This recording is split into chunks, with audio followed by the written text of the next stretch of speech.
ভাই গাবতলী পরিস্থিতি খুব একটা ভালো না ভাইয়া। গাবতলীতে এসে 15 লাখ টাকার গরু বলে 5 লাখ 6 লাখ। এসব পরিস্থিতি দেশের বাড়িতে যাওয়াই কঠিন হয়ে যাচ্ছে। দোকানপাতিতে বহুত টাকা বাকি। এই 4 বছর ধরে পালসাই করতে পালতে হলে নিম্ন 20 লাখ টাকা খরচ।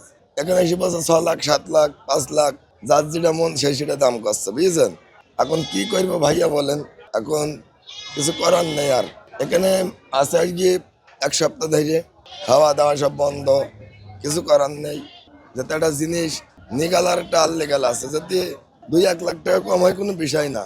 এই যে মনে করেন 12 লাখ টাকার জিনিস যে 6 লাখ টাকা বলে, কিভাবে মানুষ দেবে বলেন। একটা গরু পালতে তো আর কম কষ্ট না।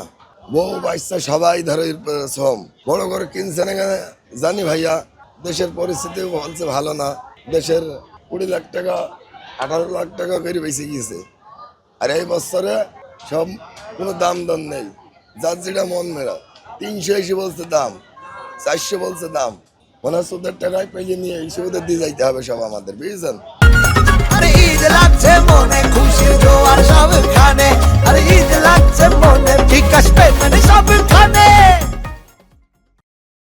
জিনিস একটা সাধারণ জ্ঞানে দাম বলতে হবে জিনিস।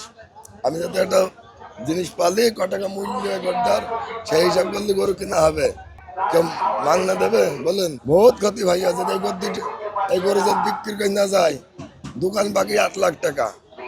তাহলে এই 4 বছর ধরে দোকান বাকি এই গরু দুটো 8 লাখ টাকা, তাহলে আমার কে বলেন। আর এই গরুর দাম বসে 4 লাখ 5 লাখ। তাহলে বিক্রি না হলে কি করবো, দেশের বাড়িতে ঘুরে নিয়ে যাবো ফের। তাছাড়া তো কিছু পরিস্থিতি নেই, বুঝছেন। কোনো মহান ব্যক্তি থাকলে আমার কাছ থেকে একটু কম বেশি করে নিতে বলেন, বুঝছেন ভাইয়া। আমি বেশি যেতাম সেরাম হলে।